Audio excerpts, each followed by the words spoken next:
Carla Zambelli finalmente será caçada. Luigi Mangione tem imagens inéditas do dia de sua prisão. Jojo Todinho volta a falar do ex e do dinheiro que ela gastava com ele. Advogado de Brasília vai parar na delegacia por não pagar 2 trabalhadoras do sexo em homenagem. Babau Guimarães está de volta à prisão. Magnística sobre Alexandre de Moraes é retirada por Donald Trump e o gado vai à loucura. Essas e outras no nosso rolinho de notícias agora no ar.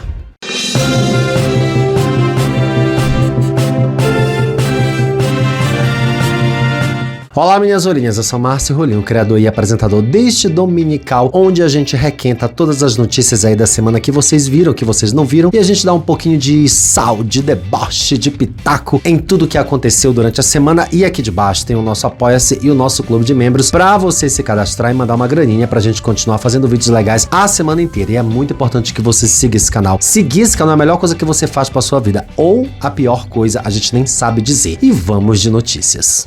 Congresso inimigo do povo. Começando com o bloco político, como a gente sempre faz aqui, a semana foi conturbada e perturbadora. A Câmara dos Deputados aprovou na madrugada dessa quarta-feira, agora no dia 10, às 2h26 da manhã, o texto base do projeto de lei que reduz as penas dos condenados pelos atos golpistas, incluindo o ataque de 8 de janeiro de 2023, quando apoiadores do ex-presidente Jair Bolsonaro, do PL, invadiram e quebraram as sedes dos 3 poderes em Brasília. Bolsonaro pode ser beneficiado por essa medida. Se o projeto for aprovado, o ex-presidente pode ter a pena reduzida e passar menos tempo na cadeia. Ele foi condenado a 27 anos e 3 meses de prisão, acusado de comandar um plano para dar um golpe de Estado e cumprir pena na sede da Polícia Federal em Brasília. Foram 291 votos a favor e 148 votos contra, além de uma abstenção e 72 deputados que estavam ausentes. O PL da dosimetria também será enviado ao Senado. O presidente da casa, Davi Alcolumbre, do União, disse que ele deve ser votado até o fim do ano. Segundo cálculos da equipe de Paulinho da Força, caso o projeto vire lei, Bolsonaro permaneceria preso em regime fechado por cerca de apenas 2 anos e 4 meses. Hoje, domingo, neste dia, o povo está indo às ruas de todo o país para tentar barrar esse absurdo de anistiar bandidos, em sua maioria políticos condenados, e pressionar o poder público contra essas votações na surdina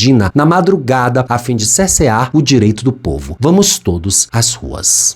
Tchau, querida. O ministro do Supremo Tribunal Federal do STF, o Alexandre de Moraes, determinou nessa quinta-feira, agora no dia 11, que o presidente da Câmara, Hugo Mota, do Republicanos, esse safado, dê posse ao suplente da deputada federal Carla Zambelli, do PL, em até 48 horas. O magistrado anulou a decisão da casa pelo arquivamento do pedido de cassação contra a bolsonarista. A vaga deverá ser ocupada pelo Coronel Tadeu, do PL. Na madrugada dessa quinta-feira do dia 11, 227 deputados votaram a favor da perda do mandato de Zambelli e 110 contra, com 10 abstenções. No entanto, para perder o mandato, seriam necessários 257 votos. Com isso, a representação contra a deputada foi arquivada. A decisão de Moraes reverte o quadro. Zambelli foi condenada pelo Supremo a 10 anos de prisão por invadir o sistema do Conselho Nacional de Justiça, o CNJ. A deputada deixou o Brasil em maio, pouco antes da corte formar maioria pela sua condenação, e foi presa na Itália, onde permanece sob custódia, esperando a decisão da justiça italiana sobre a sua extradição. O fato é que o STF entende que não é justo que parlamentares, em especial deputados federais, que são condenados ou tipificados como criminosos, mesmo não estando presos, continuem recebendo dinheiro público, o meu dinheiro, o seu dinheiro, com salários estratosféricos que eles recebem, para não fazer absolutamente nada. Já não fazem em seu exercício, imagina sendo condenados ou preso, ou seja, nem trabalhando estão. Não há razão para receber salário ou continuar ocupando um cargo o qual eles não poderão exercê-lo.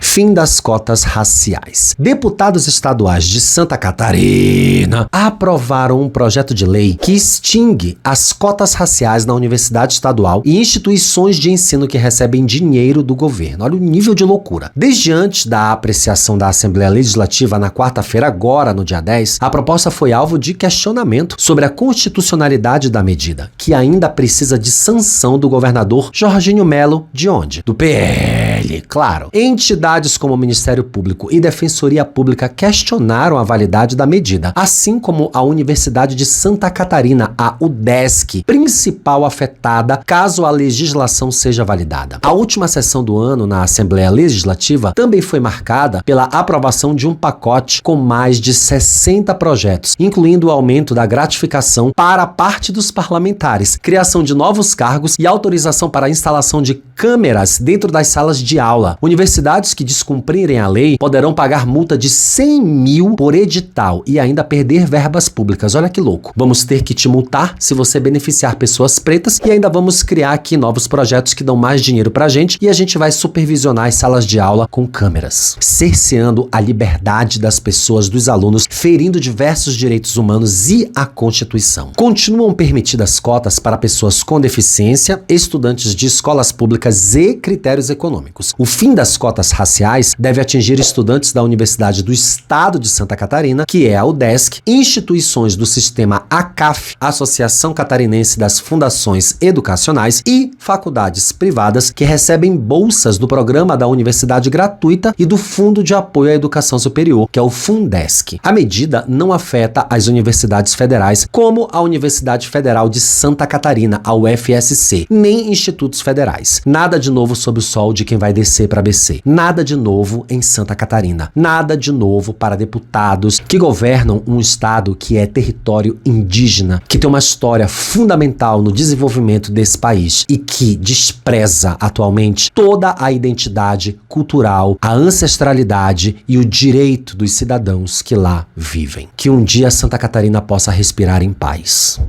Destruindo a família. O discurso do vereador Jorge Belé, do PL, durante a sessão dessa segunda-feira, agora no dia 8, em alusão ao Dia Nacional da Família, repercutiu mal dentro e fora da Câmara do Campo Bom, no Rio Grande do Sul. Ao subir à tribuna, o parlamentar afirmou que feministas radicais, gays, trans, querem destruir a família. Em seu argumento, Belé associou ainda a suposta destruição familiar a problemas como depressão, ansiedade, baixo desempenho escolar e envolvimento com drogas. Assistam. Nos convida a refletir sobre a base da sociedade, o núcleo familiar, a família. A família é o espaço de convivência, aprendizado e solidariedade, onde valores como amor, respeito e união são cultivados. Celebrar esta data é reconhecer a importância desses laços e reforçar nosso compromisso em proteger e fortalecer as famílias em todas as suas formas, que possamos juntos valorizar e apoiar esse pilar essencial da nossa sociedade. E temos que resistir firmemente com entidades que pregam abertamente a desconstrução das famílias. Feministas radicais, gays, trans, eles falam abertamente que querem destruir a família. O próprio Lula falou, palavras dele: esta pauta da família, dos valores, dos costumes, da religião é uma coisa muito atrasada. Os progressistas têm que criar uma narrativa para desmontar esse discurso retrógrado. As declarações geraram desconforto imediato entre parlamentares e servidores pela forma como atacaram movimentos feministas e a população LGBTQIAPN+. A reação interna se intensificou ao longo da terça-feira, no dia 9, diante da pressão por um posicionamento oficial da Casa Legislativa. Em resposta, a mesa diretora publicou uma nota de repúdio assinada pela presidente Caiane Braga, do PDT, e pelos membros João Paulo, do MDB, Michele Clos, do PDT e Kleber Nunes, do MDB. O documento afirma defender todas as configurações familiares e reforça que o conceito de família transcende a questões biológicas e a dita configuração tradicional, como pai, mãe e filhos. A nota também aponta que gays e trans não querem destruir família alguma, mas apenas formar as suas próprias famílias e que negar esse direito é um atentado a um dos mais fundamentais direitos humanos, o de constituir uma família. O texto ainda ressalta que o que realmente destrói as famílias no Brasil é a violência contra a mulher e o feminicídio, e não a orientação sexual ou a identidade de gênero. A nota termina reforçando que aquilo que cada vereador diz na tribuna expressa exclusivamente a sua opinião pessoal e não a posição oficial da Câmara Municipal. Homofobia e gordofobia. O prefeito de Vila Bela, da Santíssima Trindade do Mato Grosso, André Bigsken, do MDB, que é médico, e o secretário de turismo Douglas Alemão geraram controvérsias e repercussão ao exporem preconceitos nas suas redes sociais. A gravação conduzida por Douglas mostrava ele em Campo Grande com um homem identificado como Pedro Lacerda. Inicialmente, Douglas fez comentários homofóbicos, ironizando um sócio em Cuiabá, bem como comentários gordofóbicos. Assistam. Pessoal, tô aqui aqui em Campo Grande, aqui ó, seu Pedro Lacerda, que o Bruno conhece muito bem. O senhor se lembra do Bruno, seu Pedro? Claro. Amigo do Irajá de infância? Isso. Hoje ele é meu sócio lá em Cuiabá. Que bom. Ele é apaixonado em mim, ele ficou gay, viu? Nosso prefeitão aqui, ó. Vocês têm que pôr esse trem pra rodar aí, velho. Pra vocês botar recurso aí dentro aí. As notícias não podem parar. E quem é esse rapazote que tá aí na foto aí? Que ninguém me apresentou ele. Cara, eu tô muito magro. Eu não gosto de gordo mais, gente. Sinceramente. Eu tenho uma raiva de gordo. Pera aí, um gordo passando aqui, ó. Vai, ô gordo, filha da puta! Eu xingo mesmo. Gordo é... Não ri não, doutor. O doutor também já perdeu 17 quilos. Gordo, presta. Presta pra virar toucinha. Presta pra virar toucinha. O episódio é considerado lamentável, especialmente pelo fato de Briggskin ser um profissional da medicina, a área que reconhece a obesidade como um problema crescente de saúde pública no Brasil, elevando significativamente o risco de doenças crônicas. Nenhum dos dois deu nenhum tipo de declaração, reparação ou pedido de desculpas até a publicação deste editorial. Feminicídio. Um caso bizarro tomou o noticiário essa semana e os seus desdobramentos mais ainda. Imagem de câmeras de segurança mostram Maria Catiane Gomes da Silva, de 25 anos, sendo agredida pelo marido Alex Leandro Bispo dos Santos, de 40 anos, momentos antes de cair do 10º andar do prédio da Zona Sul de São Paulo. Ela morreu imediatamente no local. Alex foi preso temporariamente. A morte, antes, era tratada como acidente. Agora ela é investigada como feminicídio. Ele negou o crime à polícia. E nós não vamos colocar as imagens aqui, porque como todos sabem, eu não exibo imagens de agressões a mulheres nesse canal. Mas uma cena bizarra chocou a internet e a opinião pública. O Alex Bispo dos Santos chorou intensamente diante do caixão da esposa e chegou a beijá-la durante o velório. Os parentes, que preferem não se identificar, já desconfiavam de seu comportamento, embora sentissem medo de denunciá-lo. O enterro aconteceu em uma pequena cidade no interior de Ceará, onde a comoção foi geral. No entanto, horas depois, a verdade começou a emergir com as imagens das câmeras que sugerem que ele tenha jogado a mulher do 10º andar. Assistam o vídeo do velório.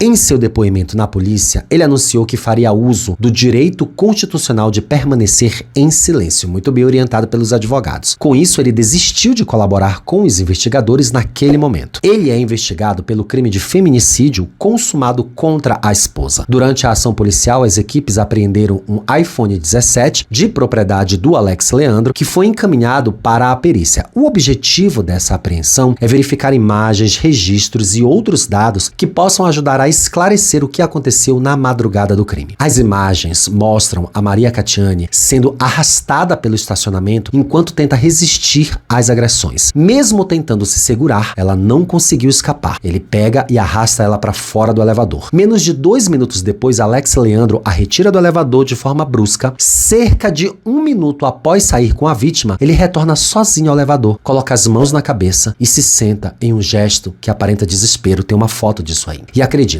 esse homem recebeu a bagatela de 12 milhões de reais da produtora do filme do Jair Bolsonaro que tá rodando aí, né, que tá sendo feito, além de já ter sequestrado um parente do Eduardo Suplicy. Por que esse homem tá solto? Sim, ele é bolsonarista como todo agressor e assassino de mulheres e tem relações políticas com a extrema-direita e já é conhecido da polícia.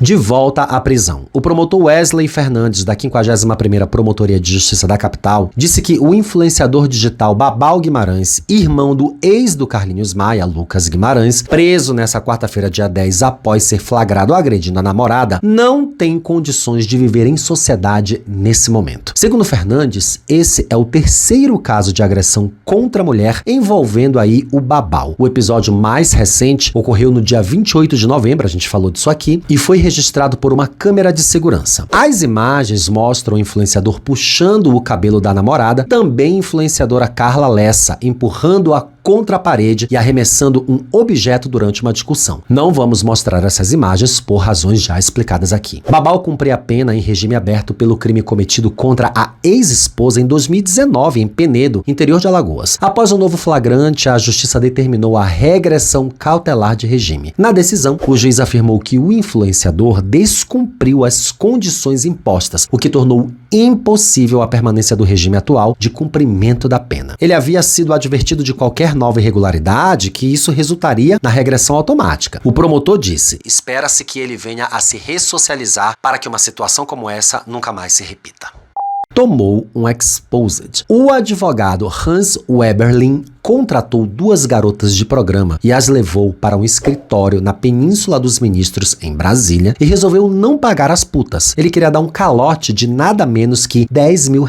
E o que aconteceu? Todo mundo foi parar na delegacia. A coluna da Fábio Oliveira teve acesso exclusivo a prints de conversas de WhatsApp que mostram mensagens das 2 mulheres que exigiam o pagamento pela prestação dos serviços sexuais devidamente executadas no último domingo, agora no dia 7. As conversas ainda trouxeram à tona uma acusação gravíssima e criminosa sobre o comportamento do advogado durante ali o ato sexual com as meninas. Vamos ver as imagens. Preciso da minha bolsa. Você pode me entregar? Isso a moça dizendo. Hans, você sabe que o carro está no nome do fulano de tal e não queremos que nada disso gere transtorno para ninguém. Essa nunca foi a nossa intenção. O que aconteceu ontem, daí a gente não tem mais o trechinho aí, mas a gente tem uma outra imagem que continua a conversa. Dinheiro não era problema para você. Você também sabe o quanto ficamos expostas quando houve a situação da camisinha sendo retirada sem comunicar a gente. Isso gerou um medo na gente porque existem riscos e consequências que não deveriam ter acontecido daquele jeito. Não queremos levar isso adiante, nem causar nenhum problema para você ou para outras pessoas que estavam ontem. Então havia mais gente, né? Era uma suruba. Só queremos concluir o que foi combinado. Assim que o valor acertado for passado para nós, vamos até a delegacia para resolver administrativamente e encerrar tudo sem causar desgaste para você e para o fulano de tal, né? Que deve ser um outro cara que estava com ele ali. Nem para ninguém que estava ali ontem. A intenção é só finalizar isso com maturidade, para que cada um siga sua vida em paz. Me avisa quando puder organizar isso para encerrarmos ainda hoje esse assunto. Me envia nesse Pix, né? Ela passa o Pix. O combinado você sabe que foi 5 mil para cada uma, total de 10 mil. Não podemos deixar de receber por algo que nos deixou tão expostas. E você disse ontem que ia acertar tudo no outro dia. Cara, que puta bem articulada, né? Fala bem, escreve bem, não tem uma coisa errada aqui. Tem vírgula, tem ponto maravilhosa. Gostei. Tem que ser assim mesmo, sabe? Puta tem que ser estudada, tem que ser qualificada, tem que ser inteirada e botar pressão nesses machos escrotos que não querem pagar pelo serviço. Achei muito maravilhosa. Bem, como vocês viram aí, o ponto mais alarmante das mensagens diz respeito à segurança sanitária e física das mulheres. Nesse texto enviado aí ao Hans, a mulher relata, né, como vocês viram, que o advogado teria retirado o preservativo sem o consentimento delas durante a relação. Essa é uma prática conhecida mundialmente como stealthing, que pode configurar crime de violação sexual mediante fraude. Pelo menos aqui no Brasil é crime. O texto sugere um encerramento administrativo para o caso que abalou aí a alta sociedade brasiliense, todo mundo ficou sabendo. A coluna apurou também que na segunda-feira, no dia 8, o advogado pagou o valor cobrado pelas garotas de programa. Muito bem.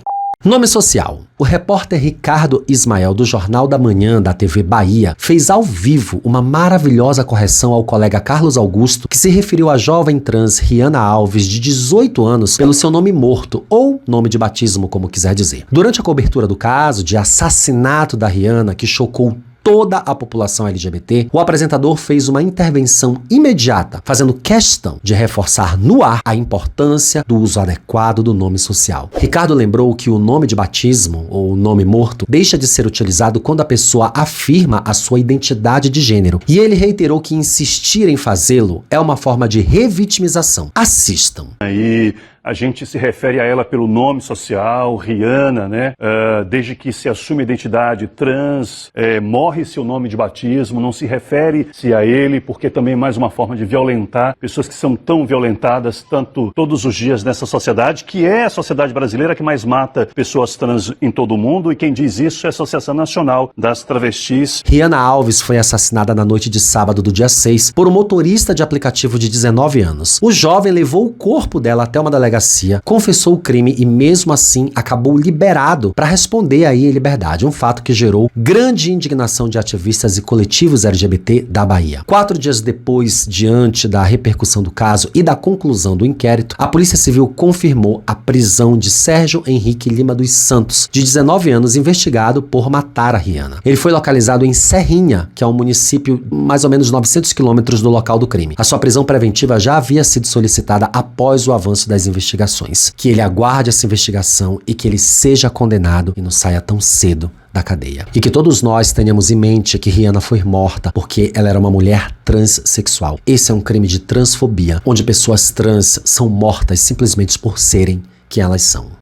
Boa noite, Cinderela. A Polícia Civil do Rio de Janeiro prendeu nessa quinta-feira, no dia 6, Cláudio Rafael Silva de Queiroz de Pontes, de 22 anos, investigado por integrar uma quadrilha que aplicava o golpe do conhecido como Boa Noite Cinderela contra turistas na zona sul da capital. A ação foi conduzida pela Delegacia Especial de Apoio ao Turismo, o DEAT, e pela 13ª DP de Ipanema. Segundo os investigadores, Cláudio atraía estrangeiros por meio de aplicativos de relacionamento, apresentando-se como garoto de programa e marcando encontros em praias ou bares. Durante essas reuniões, esses encontros, ele colocava substâncias entorpecentes nas bebidas das vítimas para dopá-las. Após a perda da consciência, os turistas tinham seus objetos roubados, cartões usados para saques ou transferências e celulares subtraídos, obviamente. Em um dos casos, um turista italiano perdeu cerca de R$117 mil após beber com Cláudio, segundo a polícia. Outro turista mexicano teria sido dopado durante o encontro na praia de Ipanema, sendo encontrado desacordado por ambulantes e levado até uma delegacia. Também há relatos de 2 chilenos que sofreram prejuízo de R$15 mil em episódios semelhantes marcados em Copacabana, além de um pernambucano que, após beber com Cláudio em um hotel na Avenida Atlântica, teve mais de R$60 mil roubados. O jovem já respondia a inquéritos por roubo e associação criminosa e tinha 2 mandados de prisão em aberto. A prisão ocorreu em Cabo Frio, na região dos Lagos, e ele foi transferido para a cadeia pública José Frederico Marques, em Benfica, onde passará por audiência de custódia. As investigações continuam aí em curso para identificar e capturar os demais membros da quadrilha. São vários jovens, são 2 homens e uma mulher que ainda estão foragidos. Novas imagens. Sim, imagens divulgadas nessa terça-feira agora, no dia 9, pela polícia da Pensilvânia, mostram o momento em que o reizinho justiceiro Luigi Mangione é preso. Nessa mesma data, tá? Em dezembro de 2024. O vídeo apresenta, por meio de uma câmera corporal de um dos policiais envolvidos na ação, o primeiro contato entre Mangione e os agentes, enquanto ele estava sozinho em uma mesa do McDonald's na cidade de Altoona. Assistam. Yes, sir. Appreciate it. Thank you. Okay. What's your name? Mark. What is it? Mark. Mark? Yes, sir. Mark what? Rosario. Rosario? Someone called. They thought you were suspicious. Oh, I'm sorry. Is your ID on you? Yes, sir. Thanks.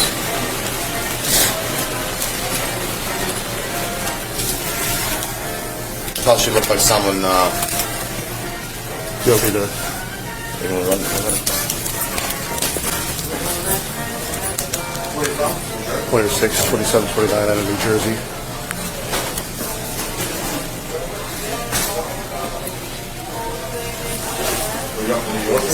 Romeo 6807 521 00 07982. Should come back to a Mark Rosiano. Luigi Mangione é acusado de matar o CEO da United Healthcare, Brian Thompson, no dia 4 de dezembro de 2024. Em abril deste ano, Mangione declarou-se inocente diante do Supremo Tribunal Penal de Nova York. Segundo a imprensa internacional, caso ele seja condenado pela acusação principal de homicídio, a pena pode variar de 25 anos até prisão perpétua. Desabafo. Jojo Todinho fez um desabafo aí nas redes sociais sobre as críticas que vem recebendo por se relacionar com o policial militar Tiago Gonçalves. A influenciadora rebateu os comentários assumindo o modo Jojo Todinho, como ela mesma diz, né? Ou seja, grossa, estúpida e cavala. E respondeu às especulações sobre um suposto interesse financeiro do namorado, além de outros julgamentos feitos pelos internautas sobre a vida pessoal da cantora. Assistam. Vou deixar aqui o papo reto. Toda vez que eu posto alguma coisa, alguma foto, algum vídeo com o Thiago, junta ao bonde das fubancas, que é sempre mulher. E fica falando, ele não te ama, ele só quer o seu dinheiro. Ele só quer o seu o quê? Dinheiro. Ou seja, o dinheiro é meu. Ele não te ama. Vocês sabem se eu amo também? Gente, eu quero viver a vida, eu quero gozar e ser feliz. Sabe o que eu faço com o meu dinheiro? Eu uso meu dinheiro para minha transformação, para investir em estudo, para investir no meu físico, para investir em patrimônios, para investir em negócio, porque ele é meu. E isso não vai mudar em nada na sua vida. E o Thiago me dá o que eu gosto. E eu acho que isso deve estar faltando na vida de vocês, porque vocês se incomodam tanto com a vida alheia. Porque eu achei ele isso, achei ele aquilo. Bem, assim como no namoro antigo dela, ela fala muito mais dele do que ele dela, né? Sempre com ressentimento sobre o antigo e mandando shade pro antigo e dizendo que o atual é melhor. Enfim, a gente deseja que eles sejam felizes. Pobres meninos ricos. Em entrevista divulgada nessa segunda-feira, agora no dia 8, Gustavo Lima Tchê compartilhou com o seu público um sonho muito inusitado de seus filhos: andar de ônibus. Segundo o cantor sertanejo, os pequenos Gabriel e Samuel, de 8 e 7 anos, do casamento com Andressa Suíta, nunca tiveram a chance de se juntar ao povo nessa aventura de andar num coletivo. Ele revelou ainda que os meninos nem nunca voaram de avião comercial e que é um sonho deles. Ó, que lindo, né, gente? Criança sonhando em ser pobre. Gustavo conta isso com muito orgulho. Assistam se vocês conseguirem. Qual o sonho deles? Não, a vontade deles todo dia é andar de ônibus, porque eles nunca andaram em transporte público. E já andaram em avião comercial? Ainda não. O sonho deles. O sonho deles? O sonho deles foi... Eles só andaram de jato até hoje? Só até hoje, só de avião. Então o sonho deles é andar de ônibus coletivo. Adora. Tchê, Gustavo Lima e o dinheiro superfaturado das prefeituras bolsonaristas.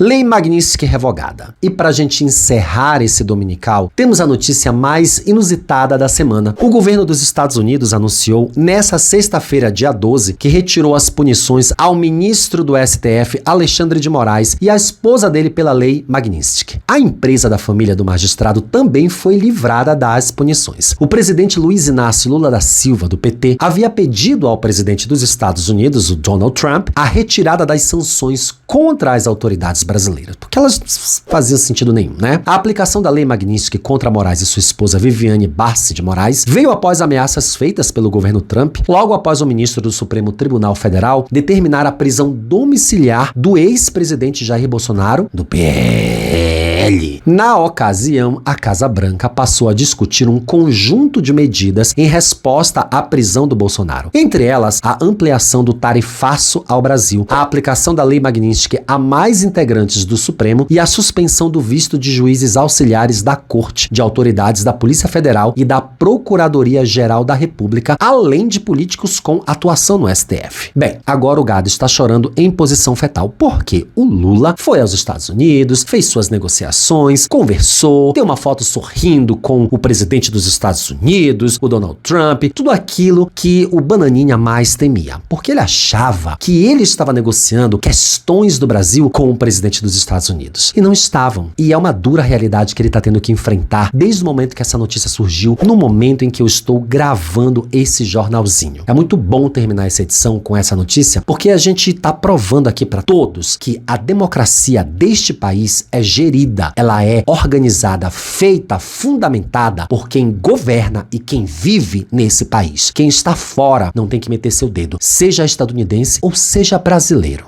Viva a democracia. Muito obrigado para quem chegou até aqui o final dessa edição deste dominical que eu adoro fazer e vocês adoram assistir. Não esquece que aqui de baixo tem o nosso Apoia-se, o nosso clube de membros para você mandar um trocadinho aqui qualquer e a gente continuar fazendo vídeos legais de segunda a domingo. E bem aqui tá passando o último rolinho de notícias para você continuar maratonando no canal. Um grande beijo e até o próximo. Tchau.